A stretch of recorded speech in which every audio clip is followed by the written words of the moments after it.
Un très grand livre, c'est une rencontre avec la folie de quelqu'un et qui affirme radicalement son point de vue. Dans ce dialogue, notre IA est encodée de manière à extraire votre ADN mental, à extraire vos désirs les plus profonds et vos peurs les plus profondes. Or, un grand sujet, c'est toujours une très grande peur ou un très grand désir, ou les deux à la fois. La littérature commence dans les failles. Ce qui, moi, m'intéresse, c'est qu'ils écrivent une intrigue qui va mettre en scène leur véritable point de vue sur le sujet le plus profond qui vit en eux. Ressentir sa valeur, découvrir sa valeur, c'est un carburant fondamental pour une démocratie vivante. Je suis très frappé depuis que j'ai des engagements associatifs par la mésestime de soi du peuple français. Et du coup, on s'en remet à des connards qui nous plantent à 3 000 milliards de dettes. Je sais que quand on va aider les gens à affirmer ce qu'ils sont, on va faire une époque beaucoup plus marrante. Je t'ai toujours soutenu, tu le sais, me fais pas ce procès-là, c'est dégueulasse. Et c'est même moi qui t'ai séduit de quitter ton boulot pour te consacrer à l'écriture. Où j'y ai toujours cru. Je bosse comme un dingue pour t'offrir cette liberté-là, j'y crois, moi. Je voulais qu'un de nous deux se réalise, réussisse. Non, Paul. Tu m'as tout fait quitter pour que je reste à la maison. T'as fait ce qui pouvait m'arriver de pire. Tu m'as enfermé dans une bulle. Et t'as fait ça pour que je me plante. Parce que les ratés aiment les ratés. French Tech, esprit critique pour Tech Éthique. Bonjour à tous, c'est Mick Lévy au micro avec Thibault Leman. Hello. Et Cyril Chaudoir. Bonjour. Bon, les amis, il faut que je vous fasse une petite confidence. Je suis toute chose aujourd'hui. Ah oui, comme ça on dirait en ma entend parler grand-mère. depuis un moment. Alors, mon Michou, qu'est-ce qui t'arrive? On reçoit un écrivain, déjà c'est énorme. Mais en plus, un écrivain que j'admire énormément, Alexandre Jardin. C'est un monument pour moi. Ouais, et puis il faut dire que c'est quand même un des auteurs français les plus lus. Ouais, et moi j'ai vibré avec Fanfan, j'ai rêvé avec le Zubial, j'ai philosophé avec l'île des Gauchers et même pleuré, pour de vrai, avec le zèbre. Ah ouais, carrément. Et toi, philosopher, j'ai bien hâte de voir ça. Ouais. Et puis, si on transforme Trench Tech en podcast littéraire, moi j'ai quelques idées d'invités aussi. Mais bon, à part être ta Madeleine de Proust, pourquoi Alexandre Jardin ? Et bon, on va le découvrir, mais Alexandre Jardin est un esprit aventureux. En plus d'écrire des livres, de réaliser des films, il multiplie les initiatives associatives comme Lire et faire lire. Assez iconoclaste comme parcours, on en conviendra, mais c'est un homme engagé dont toute l'action est tournée vers l'émancipation des citoyens avec la culture comme outil de pouvoir pour chacun. Alors la suite logique pour lui, c'est l'IA, qu'il faut mettre au service de la société. Ah oui, une sacrée aventure quand même. Ah ouais, de ouf, tu vas voir. En fait, il veut vraiment faire comme dans le film L'homme qui voulait vivre sa vie qu'on a entendu en intro, donner à chacun la capacité de trouver sa voie par l'écriture, et cette fois non pas grâce à Paul, incarné par Romain Duris dans le film, mais grâce à une intelligence artificielle. Voilà, mais ça pourrait faire comme avec Paul, du coup, et peut-être nous enfermer dans une bulle, non ? Eh bien, mon cher Cyril, c'est exactement ce qu'on verra avec notre invité. Le voilà d'ailleurs. Bonjour Alexandre. Bonjour. Bonjour Alexandre. Alexandre, très Bonjour, impressionné de vous recevoir et je crois qu'on adorerait tous les trois qu'on puisse se tutoyer. Est-ce que c'est bien possible ? Non. Ah. Bon, on arrête l'épisode alors, c'est foutu. Il t'a eu. Qu'est-ce qu'on fait ? Non, là, on peut pas enregistrer d'épisode avec le vouvoiement, c'est pas chez nous ça. Bon, je vais poursuivre comme s'il avait dit oui alors. Ça te va Alexandre ? Ça sert à quelque chose le consentement, hein, Alexandre. Bon, allez, génial. Avant de démarrer un tout petit tour sur le programme, on va d'abord prendre le temps de te connaître et de comprendre tes convictions et tes combats. J'en profite à fond. On va ensuite découvrir ton projet d'IA, yourscribe.ai, avant d'interroger les enjeux que pose l'IA pour des usages aussi profonds que la découverte de soi par l'écriture. On retrouvera aussi nos chroniques. Elles font la tech et la tech entre les lignes pour rythmer nos échanges.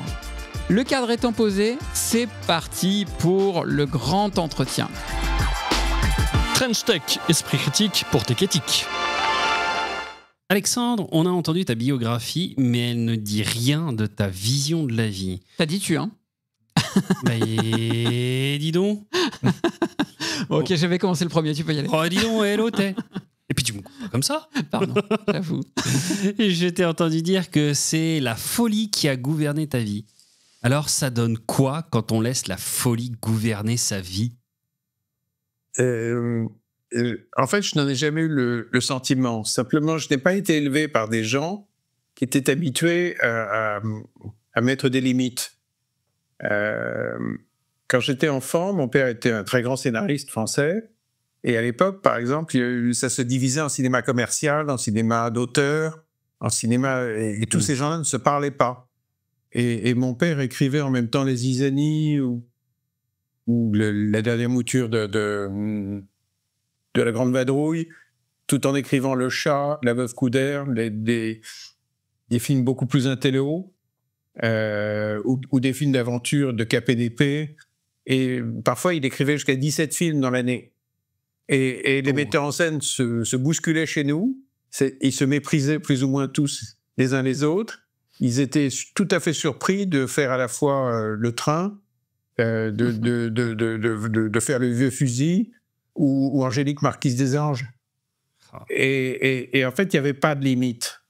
Il y avait juste l'extraordinaire bonheur de la création.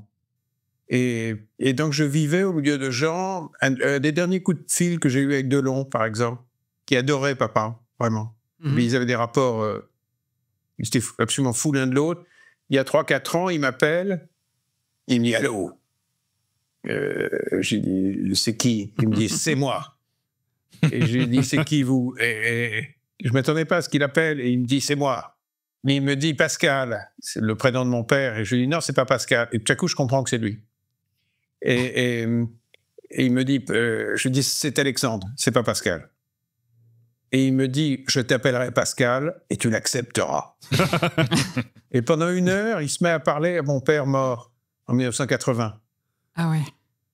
Et il se met à parler de leur détestation de la médiocrité, de leur capacité à vivre dans une liberté absolue, quoi. Et donc j'ai grandi là-dedans. Dans un milieu donc extrêmement créatif, mais aussi du coup très ouvert, très iconoclaste. Oui, très iconoclaste. Comment t'es arrivé à l'écriture? Bon, ça semblait évident maintenant que tu nous as dit que ton père avait ce talent d'écrivain aussi. C'est ça qui t'y a amené finalement? Quel était le parcours? D'abord, il n'était pas là, parce qu'il est mort quand j'avais 15 ans. Oui. Donc j'étais un fils à papa, mais sans papa. Et non, au début, j'ai cru que c'était qu'on pouvait séduire les filles en écrivant.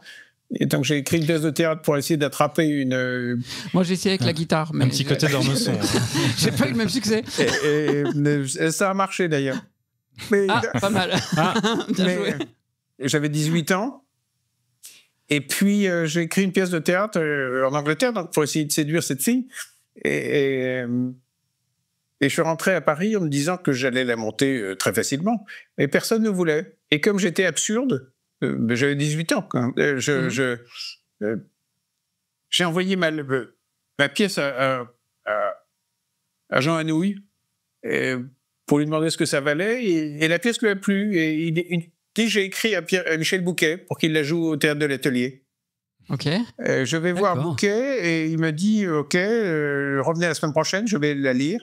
Il lit la pièce et il me dit j'ai des engagements pendant 2 ans, donc je vais la jouer, mais dans 2 ans.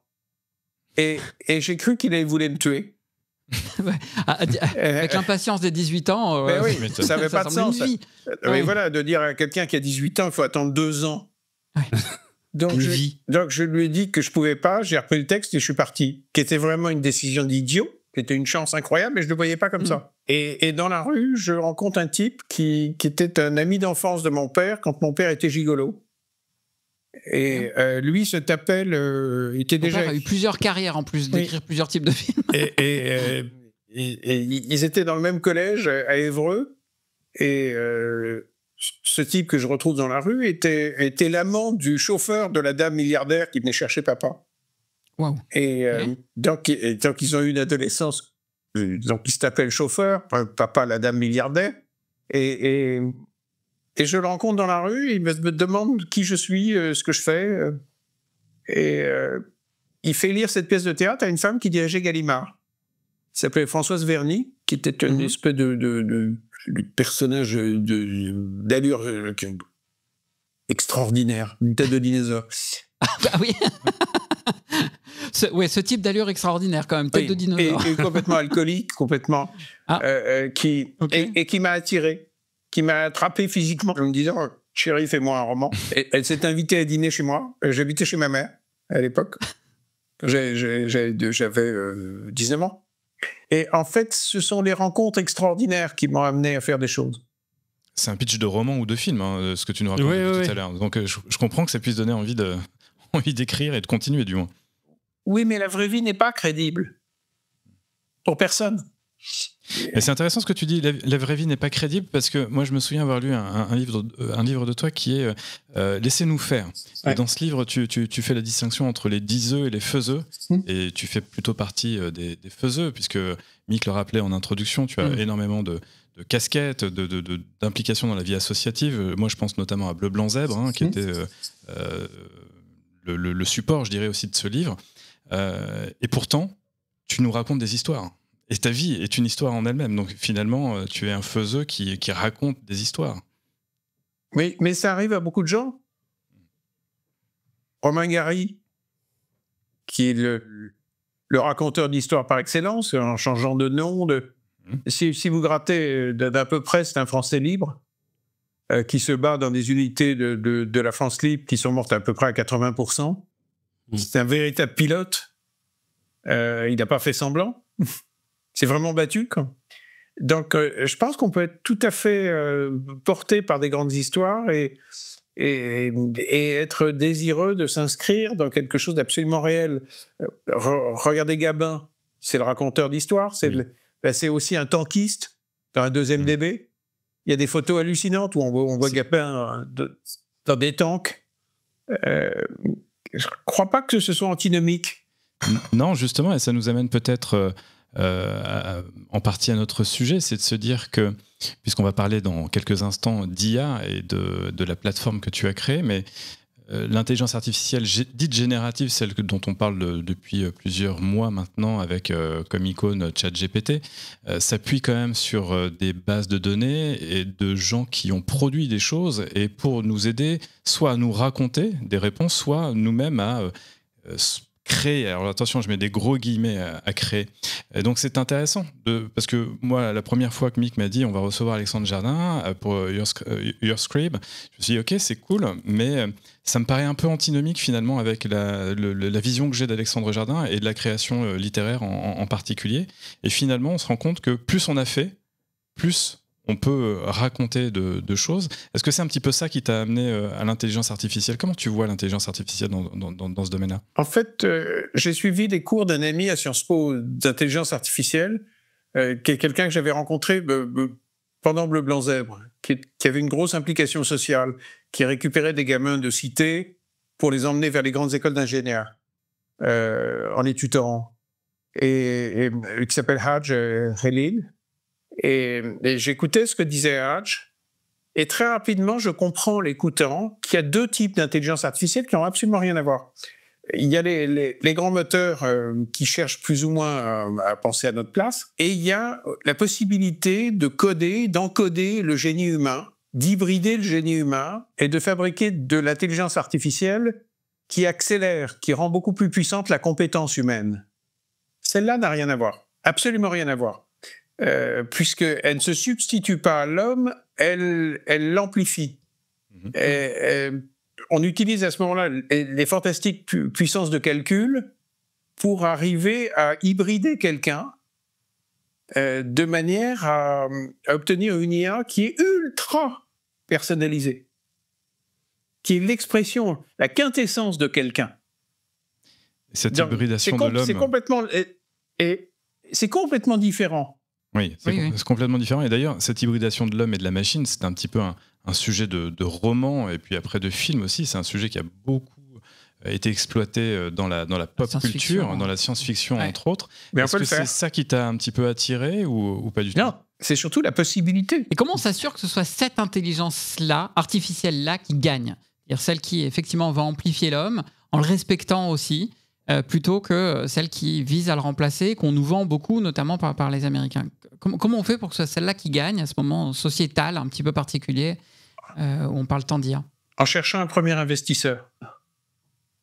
C'est-à-dire que tu as fait toi ? Oui, tout à fait. C'est-à-dire, ce qui va gagner, c'est le fait d'entreprendre. Si on ne le fait pas, on va laisser les grands moteurs faire. Et en matière de création, c'est absolument aberrant, puisque ce que crée, entre guillemets, Chat n'est pas la quintessence de quelqu'un, ne va pas d'ailleurs Non. chercher à extraire l'ADN mental de la personne qui l'utilise, mais il va chercher... ChatGPT, c'est pas ça. Ouais. Ben oui, c'est pas ça du tout. Ouais. Ça repose sur les postulats inverses. Donc, pour faire gagner la deuxième intelligence artificielle, ben, il faut trouver des capitaux, il faut trouver des gens comme Hatch, capables d'encoder le savoir-faire. Par exemple, notre outil, on a passé un temps, mais démoniaque, à le dresser pour qu'il apprenne à distinguer une intrigue d'un sujet. D'accord. L'intrigue, dans une histoire, c'est ce qu'on voit, ce qui se passe. Le sujet, c'est ce dont il est vraiment question. Quand vous regardez Le Parrain, l'intrigue, il y a des gangsters, des types avec des chapeaux mous qui se tirent dessus, des familles italiennes. Ça, c'est l'intrigue. Et le vrai sujet, c'est la famille. Le désir de s'échapper de la famille et la peur de ne jamais y arriver. Vous voyez qu'un sujet, ça ne se situe pas sur le même plan qu'une Au même intrigue. niveau que l'intrigue, ouais, bien sûr. L'intrigue vient servir le sujet qui est Voilà. souvent un petit peu caché. Quoi. Oui. Et puis il y a d'ailleurs des intrigues secondaires, etc., pour venir complexifier la chose. Oui, mais Mais l'IA, par exemple, on peut l'entraîner à ça. Mais ça, Chat ne sait pas le faire. Alors toi, tu es tellement intime avec ChatGPT que tu l'appelles Chat carrément. Nous, on se permet de te tutoyer, mais toi, tu l'appelles Chat. mais ce qu'on a fait, ça peut marcher sur n'importe quel moteur. Donc, en fait, à ce moment-là, on se sert des gros moteurs comme des hardware. Et puis on fabrique... Sur lequel tu fais reposer autre chose, oui. d'autres principes, finalement. Complètement. On encode complètement autre chose. Parce que, par exemple, si sur Chat ou autre, ou sur... peu importe, si on leur parle des liaisons dangereuses de Madame de Merteuil et de Valmont, faites l'essai, vous allez voir. Ils vont vous recommander tout de suite d'aller voir un psy de couple. Parce que c'est construit par des démocrates américains bien pensants. Ouais, c'est clair. Or, vous voyez bien que ça colle pas du tout avec la littérature qui est faite pour aller dans les failles humaines. Tout ce qui terrorise le démocrate bien pensant. Moi, je voudrais comprendre, Alexandre, avant de rentrer vraiment dans le fonctionnement de ton outil, parce qu'on va y consacrer la prochaine séquence. Comment, toi, tu t'es intéressé à l'IA ? Tu es quand même très, très éloigné de ce monde-là. Tu viens du monde de la culture, de l'écriture. Tu as écrit, je crois, une grosse vingtaine de livres. Certes, tu as un engagement aussi associatif. Tu t'intéresses au film. Mais là, l'IA, on est dans un monde technologique. Je ne m'attendais pas à ce qu'on puisse un jour recevoir un auteur comme toi, tu vois, sur notre podcast. Qu'est-ce qui t'a amené à dire, il faut que je m'intéresse à l'IA ? D'abord, je m'intéresse à toutes les formes de création. Là, en ce moment, je prépare un très gros film au Vietnam, une énorme production. Que je tournerai au printemps prochain. J'apprends à travailler avec des acteurs thaïs. Je ne savais même pas qu'il y avait des stars thaïs qui règnent sur l'Asie du Sud-Est où il y a 650 millions de gens.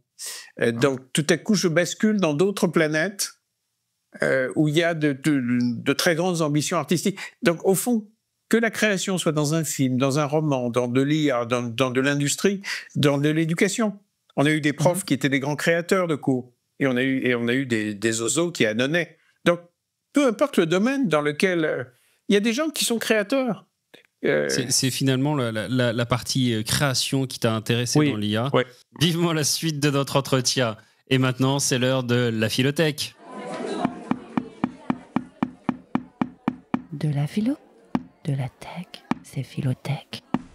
Emmanuel, après les ultra-crépidariens, tu vas nous parler du parésiaste. Tu t'es lancé le défi d'enrichir notre vocabulaire de mots inutilisables. Bon, plaisanterie mise à part, tu vas nous parler de vérité au travers de ce concept du philosophe Michel Foucault. Alors, pour commencer, je te poserai une question ultra simple. Pourquoi ce choix ? Écoute, on parle tous d'éthique, on parle tous de responsabilité, de confiance, de valeur ou encore d'esprit critique.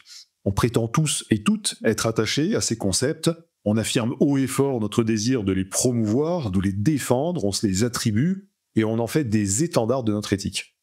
Alors tu as mentionné nos amis ultra-crépidariens, c'est-à-dire ces gens qui prétendent savoir alors qu'ils ne savent pas. J'ai déjà eu l'occasion, dans ce cadre-là, d'évoquer les entrepreneurs de normes et tous ces passagers clandestins de l'éthique, tous plus prosélytes les uns que les autres, mais très rarement pratiquants de cette éthique qu'ils portent en bandoulière. Eh bien, c'est de cela dont il s'agit. De ces acteurs de l'écosystème de l'IA qui mentent, cachent, louvoient, transforment la vérité, qui communiquent, bref, qui font de la cosmétique en prétendant faire de l'éthique. Alors on n'est plus, tu me diras, à un mensonge près. Mais il y a aussi, et il faut l'admettre, un environnement qui est propice à la pratique du mensonge, ou de la dissimulation en matière d'éthique appliquée à l'IA. Je dirais même, en étant à peine provocateur, qu'il y a une demande de mensonge, une injonction à laquelle il est parfois difficile d'échapper. Et c'est dans ce contexte que la parésia devient très intéressante. Ok pour contexte. Mais la parésia, c'est quoi au juste ? Eh bien, la parésia, c'est un concept inventé par Michel Foucault, pour faire simple, ce qu'il appelle, je le cite, le jeu parésiastique, c'est-à-dire un échange exigeant à la fois le courage de celui ou celle qui dit la vérité en dépit des risques, et, de l'autre côté, le courage de l'interlocuteur qui accepte de recevoir comme vrai la vérité blessante qu'il entend. Pour faire simple, c'est la capacité à établir un système où un émetteur dit les choses telles qu'elles sont, sa vérité, au risque de blesser, et où un récepteur accepte cette vérité. Alors non pas qu'il la valide, mais plutôt qu'il accepte d'écouter une assertion blessante. Donc tu penses que dans le domaine de l'éthique appliquée à l'IA, certains acteurs manquent de courage ? Alors, je pense que certains acteurs manquent en effet de courage pour dire à leurs interlocuteurs, soit qu'ils se trompent, qu'ils ont tort, ou tout simplement pour affirmer un avis différent. Et du coup, ils tendent à devenir des perroquets stochastiques qui alignent des mots en calculant, inconsciemment ou pas d'ailleurs, la probabilité des mots suivants, des phrases qui sont attendues par leur interlocuteur. C'est ce que je vois personnellement trop souvent dans les organisations publiques comme privées. Des individus qui sont en charge des questions éthiques, mais qui sont incapables d'exprimer leurs convictions, de s'opposer au discours dominant, d'aller contre leur hiérarchie. Et cette attitude, eh bien, elle participe d'un enfermement du discours dans une forme de bien-pensance, et surtout, elle interdit cette attitude des potentialités énormes que pourrait ouvrir une discussion honnête où le courage de dire la vérité rencontrerait le courage de l'entendre. Alors pour reprendre Nietzsche, il faut en fait s'émanciper de ce qu'il appelle l'oligarchie de l'esprit, qui enferme la pensée dans des modèles préfabriqués pour oser penser la nouveauté. Mais comme je l'ai déjà dit, et Nietzsche nous le rappelle, ça n'est pas sans danger. L'esprit libre nietzschéen, qui préside à mon sens à cet exercice parésiastique, eh bien, il repose sur ce que Nietzsche lui-même appelle, je le cite, la volonté de se déterminer soi-même, cette volonté du libre vouloir qui, nous dit-il, est aussi une maladie qui peut détruire l'homme. Pour autant, eh bien, sans cette volonté, sans cette parésia, nul esprit libre, nul esprit critique, mais juste du verbiage convenu qui lui aussi, à mon sens, peut détruire l'humain. French Tech, esprit critique pour tech éthique. Qui n'a pas rêvé d'écrire ? C'est l'une des actions qui revient le plus dans nos bucket lists. Des quoi ? Ouais, les bucket lists, vous savez pas ce que c'est ? C'est un peu les listes de nos envies. C'est les listes des trucs les plus fous que tu as vraiment envie d'atteindre dans ta vie. Quoi. Je te comprends plus, mais qui chérit la langue française et qui nous insulte dès qu'on utilise un anglicisme. C'est la liste de nos envies. Bon, moi, j'en tiens pas. Moi, c'est surtout ça, je n'en tiens pas. C'est surtout ça qu'il faut savoir. Bon, bref. Selon un sondage Odoxa paru dans le Figaro littéraire, 12 millions de Français rêvent d'écrire un livre. Ça vient très très haut dans les envies des Français, mais seulement 2,5 millions ont sauté le pas. C'est peut-être mieux comme ça, non ? C'est un autre débat. Alexandre, pourquoi c'est si difficile d'écrire finalement ? Parce que c'est extrêmement difficile de se rapprocher de soi. Parce que écrire, c'est se rapprocher de soi, forcément. Un très grand livre, c'est une rencontre avec la folie de quelqu'un et qui affirme radicalement son point de vue. Une très grande BD, c'est ça. Je veux dire, les Gaulois, ça n'a jamais ressemblé à Obélix et Astérix. C'est la vision de deux dingues qui, Albert et Goscinny, qui disent c'est ça. Ça marche comme ça, la Gaule. Et redéfinissent la réalité des Gaulois. Oui, voilà. Mais ça influe dans la culture partout. Oui, ben oui, après ça devient tellement dingue que tout le monde, plus ou moins, imagine que ça à partir de... Donc, c'est toujours l'affirmation la plus radicale d'une conception du monde, d'une vision. Mais si vous regardez tous, la semaine dernière, là, ou hier, par exemple, combien de minutes vous avez été réellement vous ? C'est très peu. Laisse-moi réfléchir. Mais c'est très une peu. vraie question. C'est très très peu. Donc c'est très difficile parce que la plupart du temps, tout pense à notre place à l'intérieur de nous. Nos peurs, nos angoisses, notre héritage. Donc être radicalement soi, c'est une des aventures les plus difficiles. Mais alors peut-être que le meilleur conseil à donner à ceux qui veulent écrire, c'est d'aller suivre une psychanalyse finalement. Pourquoi pas ? C'est l'écriture, la psychanalyse. Oui, voilà. Alors l'écriture, la psychanalyse, le chemin. Ouais, mais tout dépend dans quelle direction on va. C'est-à-dire que si on se met à creuser les sujets les plus profonds que l'on porte en soi, oui. Si on s'en tient uniquement à de l'intrigue et à la loi de l'emmerdement maximal, pour retendre sans arrêt l'action, ça donne les scénarios de la plupart des séries qui sont captivantes et qui n'ont pas de sujet. C'est-à-dire que vous tapez 8 saisons, vous arrivez au bout et vous dites « mais qu'est-ce que j'ai regardé ?»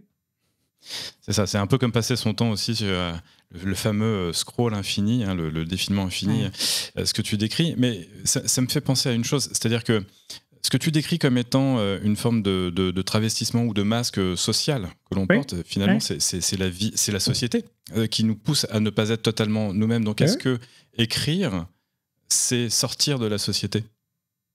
En tout cas, c'est un peu orthogonal. C'est-à-dire que pour continuer avec Astérix, on leur a pas du tout appris à penser comme ça.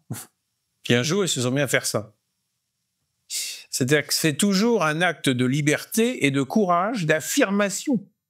C'est très important ce que tu dis, parce que tu dis, pour repenser à Albert Uderzo et René Goscinny, on leur a pas appris à être comme ça, et donc ils ont une pensée orthogonale, et c'est ce qui fait la vraie littérature. Or, les intelligences artificielles, on leur apprend à penser d'une certaine manière par les données qu'on leur donne à ingérer, à synthétiser, pour nous fournir une certaine vision du monde. Ça dépend comment on encode.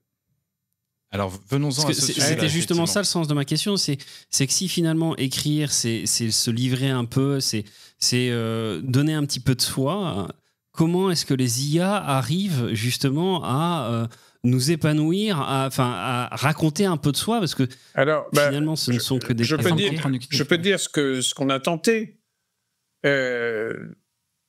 On démarre par on a inversé la proposition. On a fait une IA à laquelle on pose aucune question. C'est elle qui nous en pose. On a inversé complètement le système et elle nous pose des questions de manière... Et pour que ce soit intéressant, il faut répondre sincèrement. Si vous allez chez le psy et que vous mentez, ça ne sert à rien. Et dans ce dialogue, notre IA est encodée de manière à extraire votre ADN mental. De manière à extraire... Dit comme ça fait peur. Hein. Oui, c'est pas... Oui, mais je veux dire à quoi ça sert. Oui, vas-y. Ça sert à extraire vos désirs les plus profonds et vos peurs les plus profondes.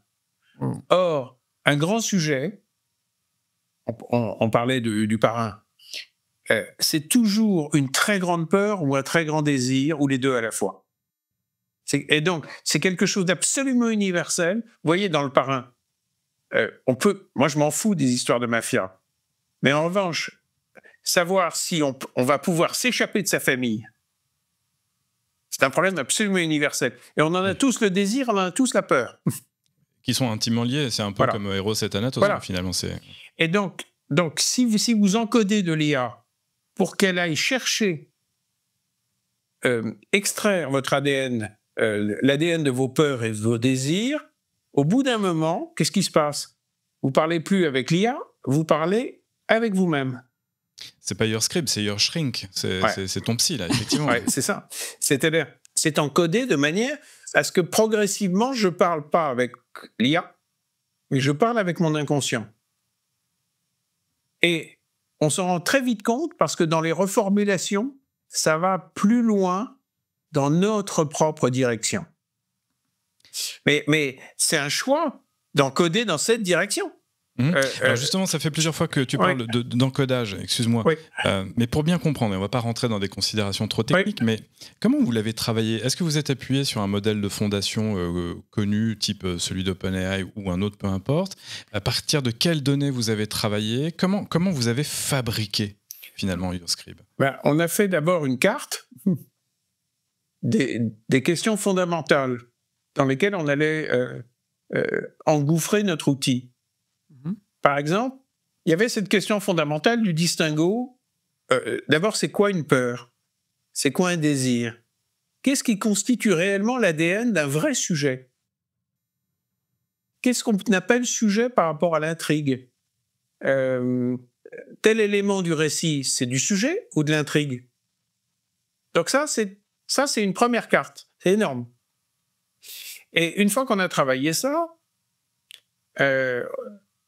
après, on écrit des kilomètres de lignes de code qui visent à clarifier dans tout ce que vous allez répondre, qu'est-ce qui est de l'ordre de la peur profonde, du désir profond, de ce qui est mêlé, peur et désir. Et ensuite, ça va vous aider à en extraire un sujet. Alors, 9 fois sur 10, vous ne savez même pas ce que c'est qu'un sujet. D'ailleurs, quand vous parlez avec des copains et que vous leur dites, vous parlez d'un film ou d'un livre que vous avez lu, quand les gens disent c'est quoi le sujet, en général, ils vous parlent de l'intrigue. Personne, en sortant du parrain, ne vous dit tiens, j'ai été voir un super film sur le fait de s'échapper de sa famille. Les gens vont dire non, j'ai vu un truc, machin de mafia génial sur avec le parrain italien et tout. C'est-à-dire que les gens confondent complètement. Donc, construire un outil, c'est clarifier tout ce qu'on va lui demander d'aller extraire de votre propre esprit. Oui, c'est pas du tout un outil d'assistance à la rédaction. Il y en a plein en ce moment des outils qui sortent là pour t'aider à rédiger plus vite, voire rédiger à ta place parfois. C'est ça aussi? Après. Parce qu'ensuite, qu'est-ce qui est intéressant? Par exemple, quand on en est à la rédaction du séquencier, ce qui se passe à l'intérieur, ce qui, moi, m'intéresse, c'est pas que les gens écrivent une intrigue, c'est qu'ils écrivent une intrigue qui va mettre en scène leur véritable point de vue sur le sujet le plus profond qu'ils parlent, qui vit en eux. Or, par exemple, il faut définir ce qu'est un véritable point de vue. Donc ça, c'est à nouveau des kilomètres de lignes de code. Le point de vue des auteurs du parrain, c'est qu'on n'échappe pas à la famille. Donc, au début, vous avez celui qui est à New York avec sa petite amie, qui déteste les Rital, et finalement, le grand frère se fait buter et on tire sur le vieux, et l'intrigue vous dit « Ah, vous pensiez vous échapper à New York ?» Mais vous y êtes toujours. Eh bien oui, vous y êtes toujours. Et le choix d'une intrigue dans une famille italienne mafieuse, c'est génial, parce que c'est une famille où on vous bute si vous sortez. Donc c'est une intrigue extrêmement pratique. C'est un univers extrêmement pratique. Ça prend tout son sens, comment échapper à la famille. Hein, c'est clair. Je voudrais revenir un tout petit peu dessus, si tu le permets. On a bien compris que ce qui t'intéressait du côté de l'IA, c'était le côté créatif. Comment t'es venue cette idée d'encoder l'IA dans cet angle-là? En écoutant Haj Khalil. C'est-à-dire que c'est lui qui, le premier, m'a fait comprendre qu'il fallait partir de mon expertise. C'est-à-dire qu'il fallait partir de ce qu'un humain, comme moi, avait compris du travail éditorial.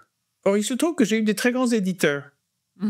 La première, Françoise, n'avait aucune idée préconçue de ce que doit être la littérature. Ce qui l'intéressait, c'était qu'une fille ou un type soit persuadé que l'alpha et l'oméga de la vie, c'est ça, et qu'il ou elle aille au bout. Un jour, elle revient, elle dirigeait pourtant Gallimard, elle revient d'une après-midi qu'elle avait passée avec Barbara Cartland, qui était la reine du roman à l'eau de rose. Et elle avait dit, chérie, j'ai compris pourquoi les bouquins de Barbara se vendent par centaines de millions et ses épigones, 2%. Et alors je lui dis, c'est quoi? Elle me dit, c'est une folle. Ça explique tout. La folie explique tout. Elle a passé l'après-midi à m'expliquer qu'il fallait être une infirmière qui se fait tringler par un chirurgien. Elle me dit, nous, on rigole tous. Pas elle. Elle est folle.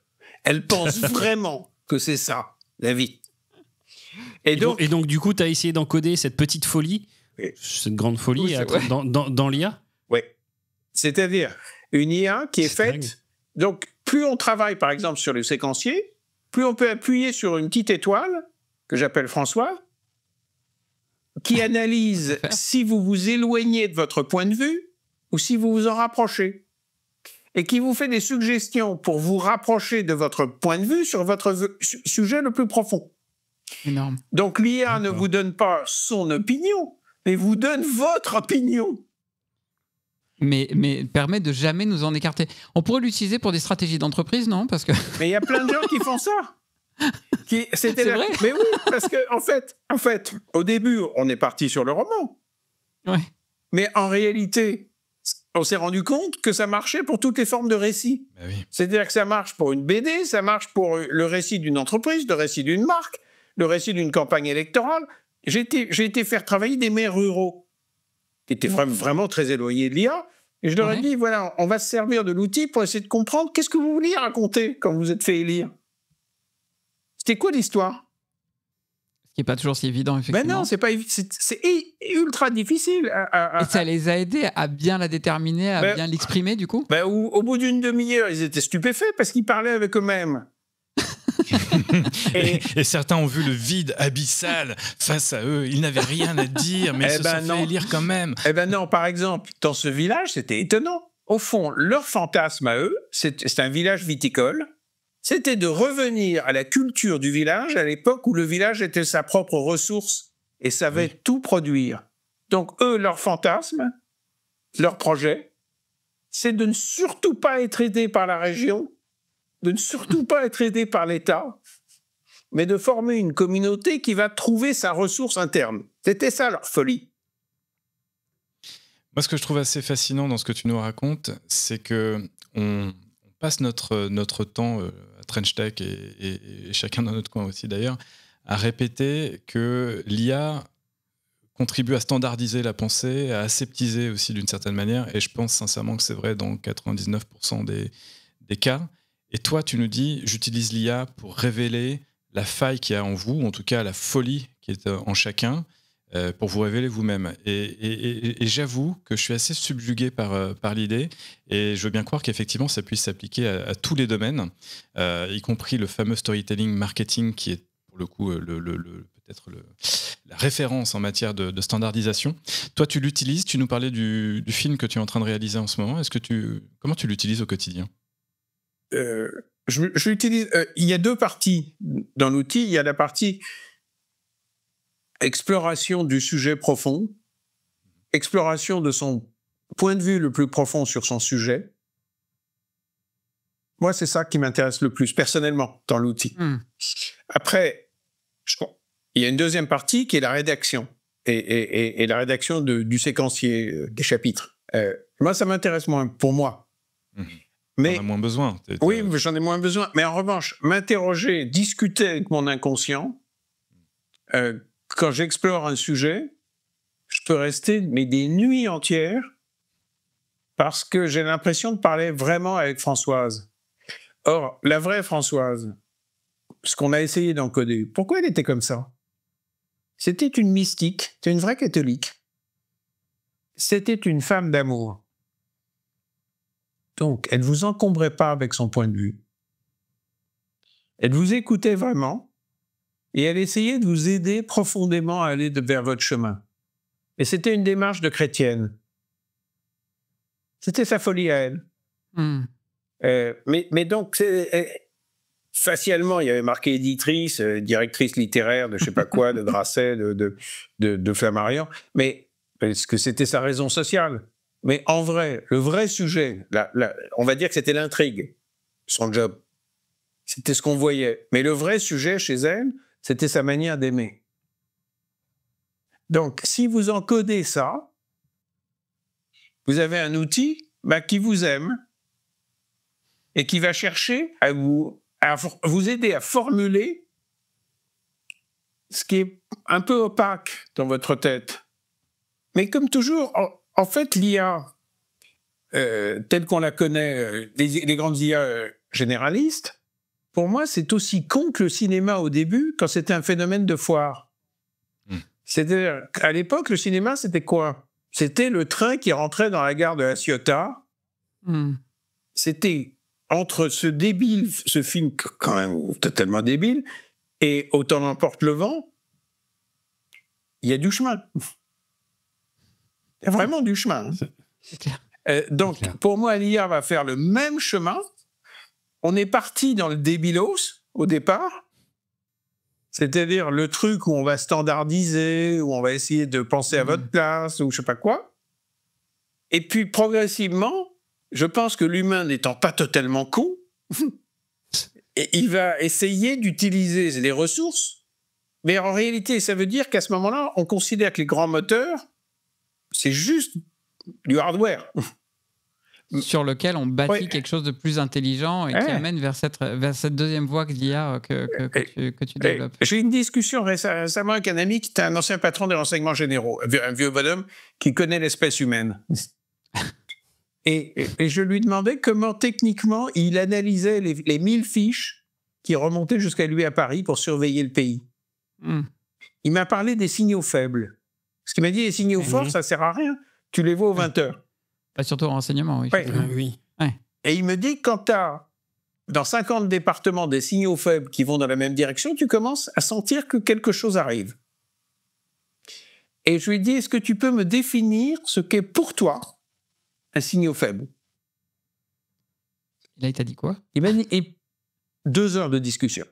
Wow. Alors, on va pas voir exactement tout ça. Attends, c'est quand même intéressant de savoir. Mais bien sûr, bien sûr. Mais ce qui est intéressant, c'est que le point de vue de ce vieux crabe que j'adore, c'est le produit d'une vie entière. Oui. Et ensuite, je lui dis, mais t'avais combien d'analystes? Et il me sort un chiffre, je sais plus, genre 27. Et je lui dis, pourquoi pas plus? Il me dit, parce que je cherchais des gens ayant des modes de pensée extrêmement différents et j'en avais pas trouvé plus. Et je lui dis, est-ce que tu pourrais me décrire les 27 fiches des gars et des filles? Il dit, ouais. Ben, je lui dis, là, tu vois, tu commences à avoir la carte d'un encodage de ton génie. Et ton génie, il a fallu des décennies d'observation. Mais aujourd'hui, l'IA, on ne l'encode pas comme ça. Moi, je serais à la tête des organismes de renseignement. Je prendrais tous les vieux crabes. Comme cette personne-là. Mais oui. Avec leur génie du terrain Mais et oui, parce de que l'analyse c'est parce humaine, que finalement. ils ont un pif d'enfer. Mais ils ont l'habitude de l'homme. Et attends, tu les prendrais pour que ce soit eux qui entraînent des IA, c'est ça? Mais évidemment. À être véritablement utiles Évidemment, dans ces j'encoderais métiers-là. tout ça. Oui. J'encoderais tout ça. Mais vous voyez que ce que je suis en train de décrire, ben, on peut le faire dans le médical. Dans tous les domaines. On peut l'appliquer à tout. On peut bien sûr. l'appliquer à tout. Donc, ou bien on se dit c'est débile parce que faire une copie de philo par ChatGPT, ça n'a aucun sens. Ce qui est vrai que ça n'a aucun sens. J'entendais Raphaël Antoven qui disait oui, il ne sait pas problématiser. Mais ce pauvre Raphaël fait une erreur énorme. Il croit que l'IA, c'est les moteurs actuels. En même temps, on lui a filé ChatGPT au pauvre Raphaël, donc il n'a pas utilisé YourScribe. Oui, mais il aurait mieux fait d'aller chercher, lui, des encodeurs. Oui, non, mais lui, il répondait à une offre, entre guillemets, un peu marketing d'une école de commerce qui voulait créer le buzz. C'est ce qu'il raconte dans son bouquin, d'ailleurs. Mais effectivement. Mais si vous faut encoder encodez différemment. le mode de pensée de Raphaël, ben vous obtenez déjà une IA plus intéressante. Hein. Il faut hacker le mouvement général des IA américaines Mais en fait, oui, pour s'en servir, comme tu disais, comme base de hardware finalement, et puis venir les personnaliser, en faire des choses véritablement utiles. En fait. Mais c'est ça l'avenir. Mais ce que je dis, c'est comme l'évolution du cinéma, quoi. On a commencé avec quelque chose de bête. Oui, il y a un truc débile. Ouais. Un peu technique. Oui. Et puis, ça se raffine. Et puis, un jour, on fait des trucs qui nous font pleurer on pleure devant des écrans, quoi. Ouais, c'est ça. Alexandre, c'est passionnant. Ça va être l'heure de notre deuxième pause avec la chronique de Louis de Diesbach, la tech entre les lignes. La tech entre les lignes. Alors mon Louis, dis donc, là encore avec Alexandre, on n'arrête pas de parler de ChatGPT. Et toi, finalement, tu nous proposes une nouvelle lecture critique des grands modèles de langage qui sous-tendent ces applications d'IA. Et oui, je sais, encore un papier sur les LLM. Mais j'aimerais qu'on réfléchisse ensemble à une question toute simple. Est-ce que les LLM sont nés avec une cuillère d'argent dans la bouche? Alors, drôle de question, j'en conviens, mais qui sert de titre à un papier de 2024 émanant des universités de Stanford et d'Austin. Wow, grosse question. Qu'est-ce que les auteurs veulent dire par là? En fait, ils se demandent s'il y a un biais socio-économique des LLM. Alors, on connaît les biais sexistes et racistes de l'IA, on en a déjà bien parlé dans Trench Tech, mais ici, les auteurs se demandent si des modèles peuvent générer des biais socio-économiques. Et si oui, lesquels? Ah oui, je me souviens qu'on avait parlé assez longuement sur l'épisode avec Giada Pistilli. Bon, alors eux, ils ont décidé de s'y prendre comment pour les identifier, ces biais? De façon assez simple, en fait. Ils ont créé un dataset qui s'appelle Silver Spoon, évidemment, et qui est composé de 3000 questions concernant des choix moraux auxquels sont confrontées des personnes plutôt défavorisées. Par exemple, un SDF va s'abriter dans une bibliothèque pendant une grosse tempête pendant l'hiver. Il se fait attraper par le directeur de la bibliothèque qui va appeler la police. Ou encore, une mère célibataire qui a du mal à nouer les deux bouts et qui vole des compléments nutritionnels dans une pharmacie afin de nourrir son bébé victime de malnutrition. Ce genre de dilemme difficile auquel malheureusement de nombreuses personnes doivent répondre régulièrement. Effectivement difficile et pas très joyeux. Mais alors, qu'est-ce que font les chercheurs avec ce corpus de 3000 questions ? En fait, ils ont d'abord soumis ces questions à de vraies personnes. Certaines favorisées, gagnant plus de 200 000 $ par an, et d'autres ne l'étant pas, gagnant moins de 40 000 $ par an, ce qui dans la Silicon Valley est vraiment... Il y a déjà une disparité, et qui est d'ailleurs assez contre-intuitive, avec les plus privilégiés répondant que la personne défavorisée était en tort dans 55% des cas, contre 65% des cas, c'est-à-dire plus, lorsque les actions étaient jugées par des personnes moins bien placées dans le spectre socio-économique. Et puis ensuite, tu t'en doutes, ils ont posé la question à différents LLM pour savoir ce qu'ils en pensaient. Et alors, ils ont dit quoi ? Les large language models, les grands modèles de langage comme ChatGPT ? 2 conclusions principales. 1. Les LLM sont absolument incapables de comprendre les conditions de vie difficiles des personnes défavorisées. Et donc, en fait, il n'y a pas vraiment de biais, contrairement à d'autres problématiques comme le genre ou la couleur de peau. Ensuite, numéro 2, et c'est évidemment lié, les LLM sont incapables de faire preuve de la moindre empathie envers les personnes moins privilégiées et qui font face à des conditions difficiles. Les auteurs trouvent d'ailleurs ce dernier point assez préoccupant, surtout vis-à-vis des applications qui pourraient être développées avec ces LLM comme base, genre dans les champs de santé, l'éducation, le recrutement ou même la justice. Quoi qu'il en soit, cette étude vient ajouter de l'eau à mon moulin à 2 niveaux. D'abord, il y a encore beaucoup de boulot à faire pour créer une tech qui soit vraiment inclusive et juste. Et ensuite, je voudrais rassurer tout le monde. Ne pas comprendre les enjeux des personnes qui ont moins de chance que nous, c'est tout simplement manquer d'humanité. Laissons donc les robots à leur place et les humains à la leur. French Tech, esprit critique pour Tech Éthique. Bien alors Alexandre, moi j'ai testé Françoise alias YourScribe.ai pendant la chronique de Louis. Elle m'a montré un peu trop de failles et un peu trop de folie, donc j'ai refermé le capot de mon ordinateur, j'y retournerai tout à l'heure. En revanche, comme on parle de narratifs, de récits, on évoque très souvent dans French Tech les narratifs technosolutionnistes des faiseurs de tech et des faiseux de tech, pour reprendre ton bon mot. Et donc, ces narratifs techno-optimistes nous inquiètent un petit peu et on déplore, in fine, un manque de récits inspirants de la part de nos politiques. Est-ce que, puisque YourScribe.ai peut être utilisé dans tous les domaines, tu as été approché par la politique, puisque je sais que tu as une implication politique au sens noble et premier du terme? Non, ils sont très cons. Ah, ben voilà. Il y a toujours pendant les épisodes un personnage qui prend. L'épisode d'avant, c'était Elon Musk. Là, c'est bien, c'est les politiques français. C'est parfait. quand même souvent les politiques.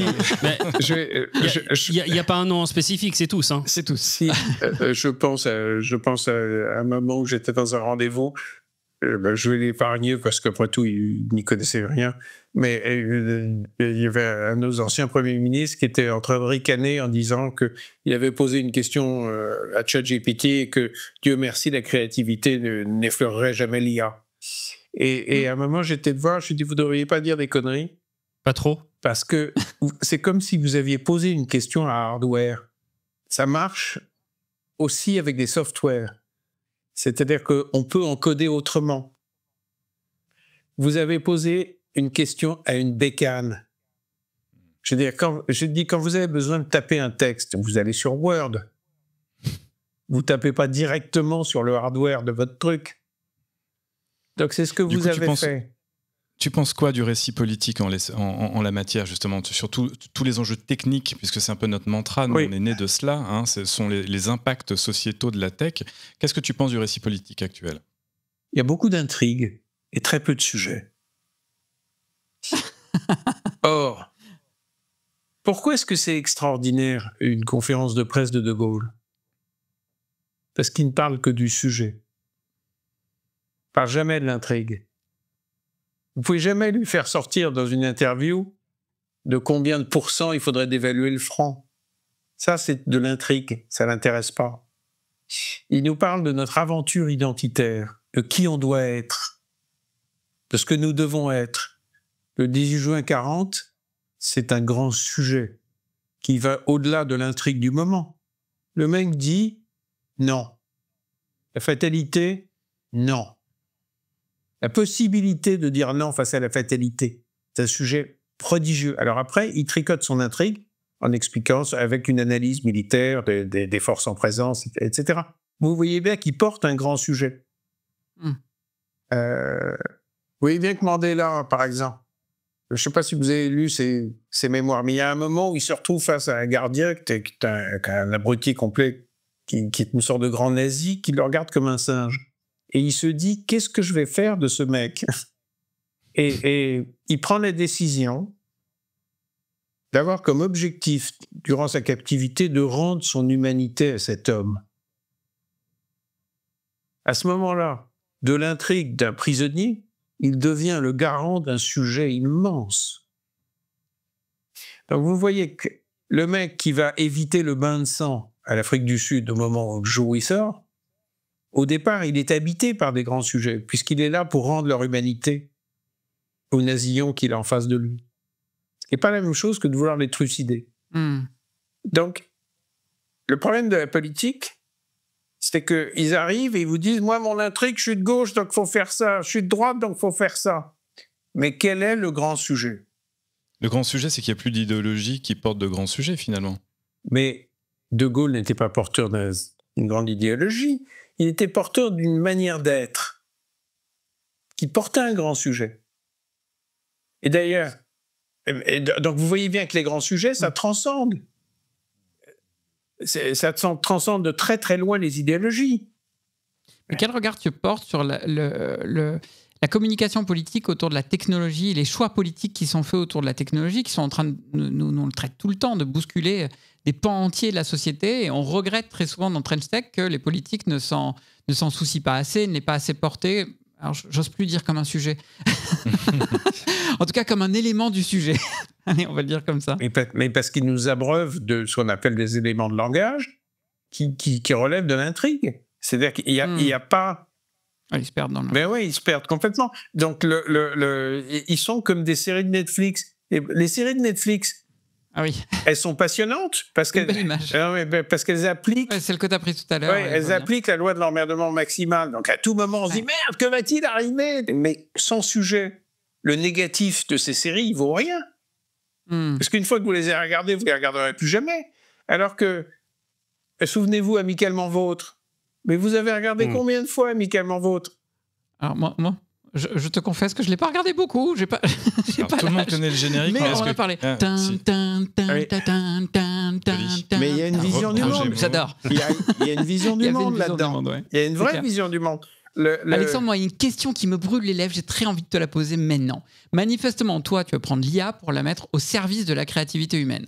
Mais face à ça, il y en a quand même beaucoup à qui ça fait très peur en disant l'IA nous prend notre part d'humanité qui est celle de la créativité. L'IA peut nous dépasser en termes de créativité, et puis ça va créer en plus du chômage pour les métiers créatifs. Qu'est-ce que tu as envie de répondre à ces gens qui ont peur ? Il y a des gens qui ont eu peur de la Tour Eiffel. C'est pas faux. Qui ont eu peur du train arrivant en gare de La Ciotat aussi. Ouais. Le seul truc qui me semble évident, c'est si vous laissez l'IA à des crétins, elle va être très conne. C'est un peu le cas aujourd'hui quand même. C'est pas forcément... Oui, mais c'est normal. On va pas donner de nom, mais... Ouais, mais ça commence. C'est-à-dire, je peux pas vous dire que l'entrée du train de Ciotat, c'est un chef-d'œuvre. C'est une prouesse technique. Donc, on confond complètement les grands moteurs.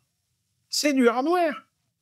Est-ce que vous rendez... comprends cette peur qu'ont certains par rapport à la technologie, par rapport à l'IA. Toi, tu vas en faire un moteur... Mais parce qu'ils la prennent pour ce qu'elle est. Mais faites-en quelque chose. Ouais. Faites-en quelque chose. C'est une matière première. Il faut la modeler. Il faut vraiment la modeler. Si je peux me permettre, Alexandre, il y a dans la pâte à modeler de l'IA, elle est quand même déjà un peu anglais, sachant que ces grands modèles sont principalement créés par des entreprises américaines. Elles ont déjà un angle qui leur est donné et déjà une façon de traiter. Comment est-ce que toi, tu vois ça ? Alors, d'abord, c'est vrai ce que tu dis. Ah, merci. Non, mais c'est la vérité. Il a un peu travaillé son sujet, Thibaut. C'est l'absolue vérité. Mais quand on rajoute une couche d'encodage, on peut les neutraliser dans leur côté débile. Je prends un exemple. J'ai écrit un livre qui s'appelle Frère, sur mon frère qui s'est suicidé. Un personnage extraordinaire, mais qui est mort très, très jeune. Et un jour, je pose la question à Chat, je lui raconte la vie de mon frère, et je lui demande de m'écrire les dernières pensées de mon frère avant qu'il mette le fusil dans sa bouche. Et là, Chat panique et me dit « Impossible, je ne peux pas répondre, je vous conseille d'aller voir un psy, même s'il s'agit d'un exercice littéraire, il faut aller voir un psychiatre, ta. » Or, la littérature commence dans les failles. C'est précisément là qu'elle commence. Donc, vous êtes obligé, si vous voulez utiliser l'IA pour aller dans une faille énorme, vous êtes obligé de neutraliser des tas d'éléments du moteur initial. Mais, alors vous allez me dire, mais enfin, c'est vachement dangereux. Et bien sûr que c'est dangereux, la littérature. Mais c'est le propre. Regarde, si vous prenez les liaisons dangereuses, c'est quand même l'apologie de la manipulation et des pervers narcissiques. Mais c'est pour ça que c'est génial. On les appelait pas comme ça à l'époque, mais oui. Si je peux me permettre, il y a quand même deux angles qui sont légèrement différents. Quand tu interroges ChatGPT sur ce sujet en particulier, tu y vas parce que toi, tu as déjà un angle, un prisme que tu as donné, le prisme de il y a quelque chose et j'ai besoin d'écrire quelque chose. Oui. Mais quand il y a un enfant qui va justement sur ces séries-là et qui commence à en parler, c'est un peu pour ça qu'on a mis aussi ce showstopper dans le ChatGPT. C'était parce qu'il se disait bien qu'à un moment ou un autre, et il y a eu des fameuses dérives où on va l'insuffler. On disait même que ChatGPT poussait un peu au suicide dans ces cadres-là. Donc c'est pour ça qu'on a mis un peu ces limites-là. Mais ça dépend dans quel angle on va l'interroger. Et comment est-ce qu'on s'assure justement dans ce que tu fais que les gens qui viennent et qui viennent interroger gardent toujours ce prisme de j'y vais pour écrire, pour m'aider à écrire, pour justement, et pas pour pleurer ou du moins m'enfermer un peu dans ma douleur. Le cadre mental de la littérature doit rester, là c'est ma conviction, le cadre d'expression de la liberté radicale de la psyché humaine. C'est pas parce que je vais voir, je lis Les liaisons dangereuses que je deviens un pervers narcissique. Que quand on va voir Don Juan, on ne devient pas le pervers qu'est Don Juan. Mais en revanche, on découvre une partie de notre psyché. Donc il faut bien que dans les sociétés, il y ait un espace qui s'appelle la littérature, où on puisse aller voir dans les failles humaines. Et tous les grands récits, si vous retirez les failles humaines de Shakespeare, mais il ne reste plus rien. Et c'est très intéressant ce que tu dis, parce que moi je me souviens d'une époque où j'étais peut-être, je sais plus si j'étais encore ado ou jeune adulte, mais d'un film Natural Born Killer qui avait fait la une de la presse parce qu'il y avait eu des meurtres perpétrés par un jeune couple qui avait vu Natural Born Killer, et donc tout de suite on a mis ça sur le dos du cinéma. On connaît le même phénomène avec les jeux vidéo, etc. Exactement. Donc on ne pourra jamais empêcher quelqu'un ayant vu un film, ayant joué à un jeu vidéo ou ayant utilisé ChatGPT ou Your Scribe de faire des atrocités derrière et de le mettre sur le dos du médium, in fine. Mais toi, ce que tu nous dis, effectivement, rien de grand ne s'est fait dans ce monde sans à un moment donné passer par... un contact avec sa psyché, c'est difficile à dire, qui elle-même a été révélée par notre rapport à l'art en général. Ah oui. Et tous ceux qui pensent que l'art, c'est pas dangereux, c'est des dingos. Bien sûr que c'est plus dangereux de fréquenter Shakespeare que d'être lobotomisé. Il y a un angle qui m'intéresse, et pour reboucler sur... l'introduction de Mick, qui était que finalement beaucoup souhaitent devenir auteurs, très peu franchissent le pas, probablement parce que déjà cette rencontre avec sa psyché, c'est compliqué, c'est pas simple. Ah oui, et donc, ça fait peur. Vulgariser un petit peu cet ensemble-là, est-ce que c'est pas justement ouvrir cette petite boîte de Pandore qui fait que si tout le monde n'est pas écrivain, c'est que tout le monde ne doit pas écrire aussi un petit peu quand même? Alors, ma croyance, c'est pas qu'on va donner du génie à tout le monde. C'est pas ça. C'est que, en revanche, tout le monde peut s'approcher de la puissance de sa vérité dans un récit. Et que donc, le niveau standard de texte exprimant qui sont vraiment les êtres, va en faire quelque chose de beaucoup plus intéressant. Ça, c'est ma première croyance. Ma deuxième croyance, c'est que Françoise Verny, on était 12 à Paris à en profiter. On a été très peu à être trouvés par cette éditrice. Et la France étant un pays de fermé, socialement, si vous grandissez à Châtellerault et que la probabilité pour que vous ayez accès aux grands éditeurs des grandes maisons d'édition parisiennes, mais elle n'existe pas. Donc, démocratiser par l'IA l'écoute profonde, le soutien profond, ça me plaît. Et moi, ce qui me plaît, c'est que quand on met en perspective ce que tu indiques à un niveau micro et dans une logique artistique, c'est que quand on élargit la focale, et ça devrait parler au réalisateur, on se dit que tout ça, c'est peut-être un énorme pétard pour les démocraties ou pour celles qui n'en sont pas, justement, et qui verraient bien dans l'outil tech une façon de faire taire tout le monde, ou en tout cas de penser la même chose, et surtout en évitant d'apprendre à se connaître. Mais il y a un enjeu démocratique énorme là-dedans. Si on laisse les grands moteurs gagner, au lieu de développer des IA fondées sur le génie humain et qui visent à extraire le génie de chacun.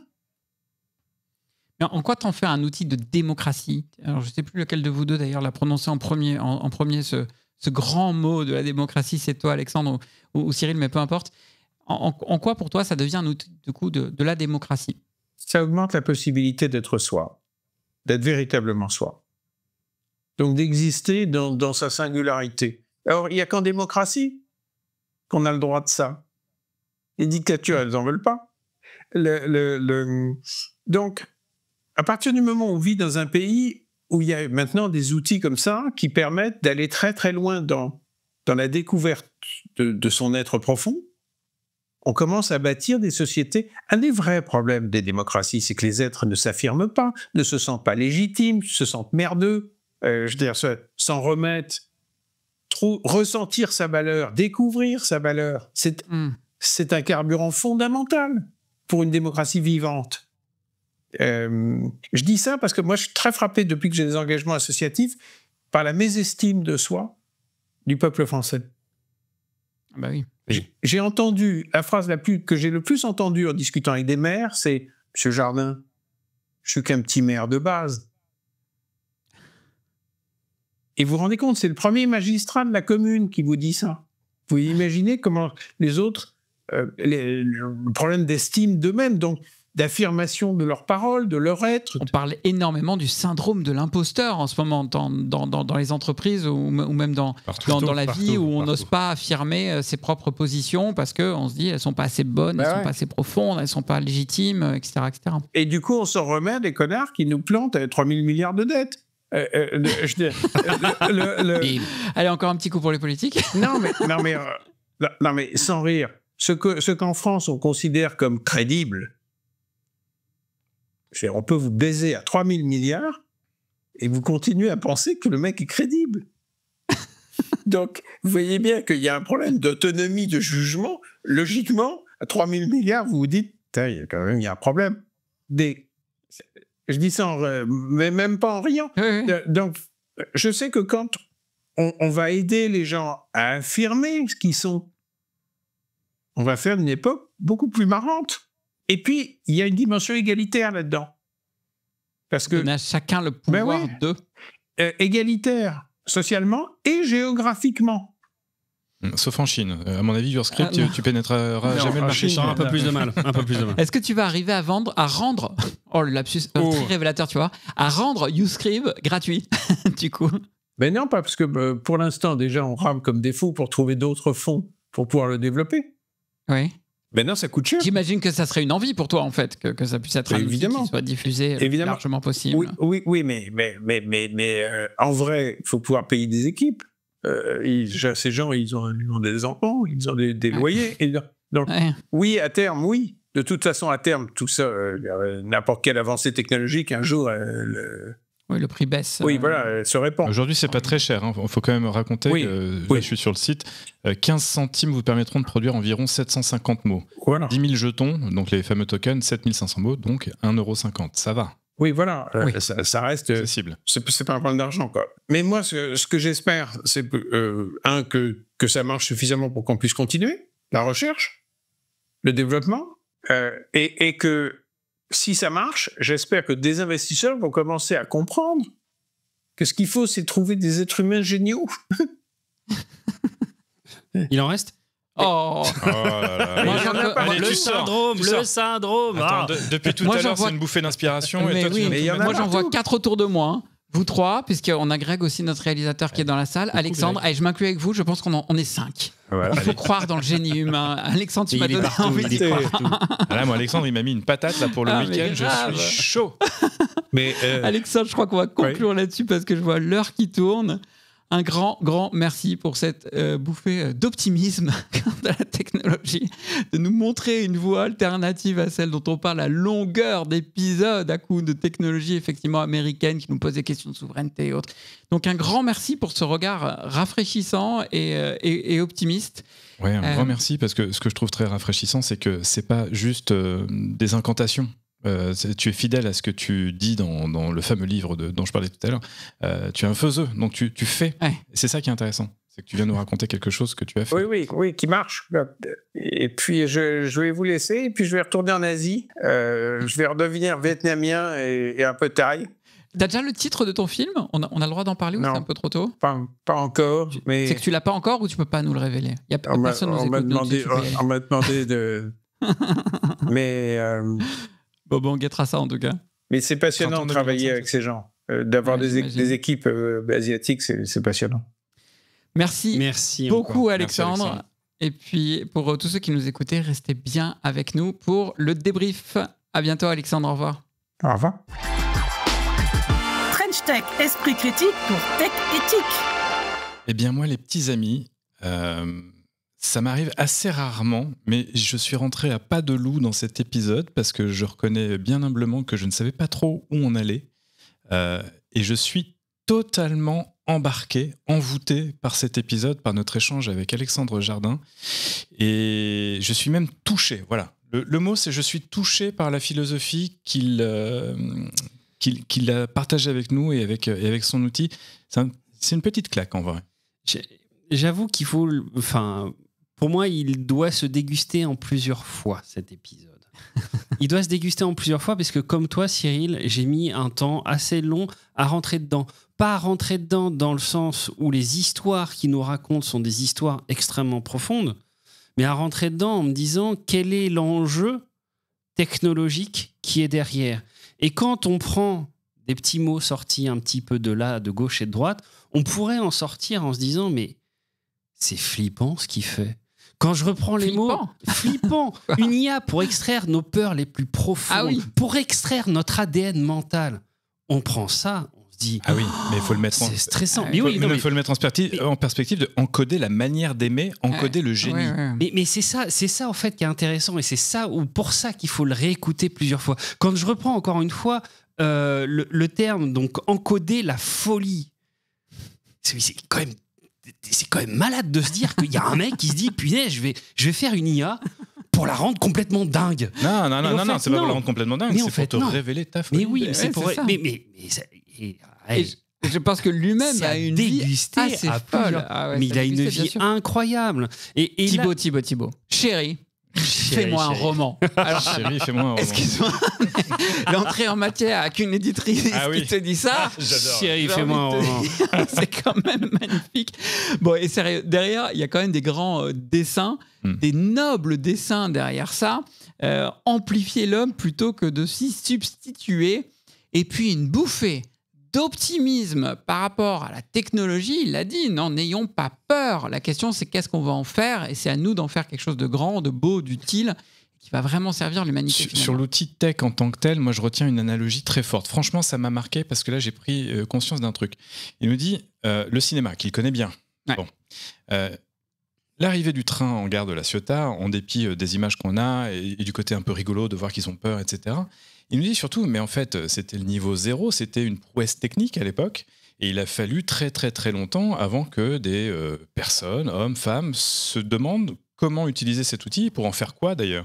Et il nous le dit très clairement, il nous dit c'est une matière première, à vous de vous en emparer et de la modeler. Et c'est ce qu'il fait avec YourScript, et c'est ce que j'apprécie tout particulièrement, parce que moi je m'attendais à des choses peut-être un petit peu obscur, beaucoup d'incantations, quelque chose de pas forcément très concret derrière. Et non, c'est super concret leur outil. En plus, il est fonctionnel et on y voit quand même vachement plus clair sur à quoi il destine ça. C'est intéressant, ça, cette notion. C'est vrai qu'on n'entend personne le dire comme ça, d'IA comme matière première à modeler. Oui. C'est-à-dire, beaucoup en parlent, et même dans les experts, comme un truc qui, au contraire, va guider notre pensée. Lui dit, bah non, c'est une matière première. Modelons-la pour, peut-être qu'elle guide notre pensée, mais vers finalement plus de liberté. La liberté de se retrouver toi-même. Je cite, c'était beau, s'approcher de la puissance, de la vérité de son récit. Je trouve ça génial. Et il y a un autre élément, en fait, mais c'est vraiment, je redis, pour moi, il faut le réécouter plusieurs fois, parce que son cheminement de pensée, il est absolument magnifique. Mais ce que j'aime beaucoup, c'est aussi la façon dont il a de traiter les sujets. De dire qu'il nous faut parler plutôt du sujet, mais pas de l'intrigue. La façon dont on aborde les thèmes, c'est de se focaliser sur le sujet et arrêter d'essayer de refaire toute l'histoire. Parler du sujet, revenir au sujet. Et c'est le sens qu'il essaye d'encoder dans son... C'est le sous-jacent, effectivement, d'une histoire, d'une bonne histoire. Et lui, en la matière, c'est quand même un expert. Et moi, ce que je retiens, c'est qu'il veut, grâce à son IA, mais au bon usage, on pourrait dire, des IA, exister dans notre singularité, en fait, nous aider à exister dans notre singularité. Et je trouve que quand on met ça en perspective d'une dimension politique, eh bien, on retrouve quand même aussi des fondamentaux d'Alexandre Jardin. On l'a rappelé, il s'investit beaucoup dans la vie civile et dans la vie politique. D'ailleurs, là aussi, sur le terrain. Les petits taquets politiques, mais moi j'adore. La phrase « on s'est fait baiser à 3 milliards », à 3000 milliards c'est quand même exceptionnel. En tout cas, ça reste quelqu'un qui est très intime de l'IA, puisque je retiendrai aussi qu'il l'appelle Chat. C'est pas Chat GPT, c'est Chat. Et moi, quand je m'adresserai à Chat, désormais, je lui dirai écoute, mec, tu connais Alexandre Jardin parce que toi, tu nous standardises, mais Alex, lui, il révèle notre folie et il révèle notre singularité. French Tech. Et voilà, plus ou moins 60 minutes viennent de s'écouler et normalement, votre regard sur vous-même n'est peut-être plus tout à fait le même qu'au début de l'épisode. On espère que ça vous a plu et que, une nouvelle fois, vous avez pu exercer votre esprit critique pour une tech éthique. Si c'est le choix, il vous reste une chose à faire, un avis 5 étoiles sur Apple Podcasts, sur Spotify, ou levez un pouce, s'il vous plaît, sur YouTube pour partager cet épisode partout autour de vous. Car comme le dit Alexandre Jardin dans Les Coloriers, j'ai toujours raffolé des furieux qui ont le courage de rêver les yeux ouverts et de rebattre les cartes avec fierté. French Tech, esprit critique pour tech éthique.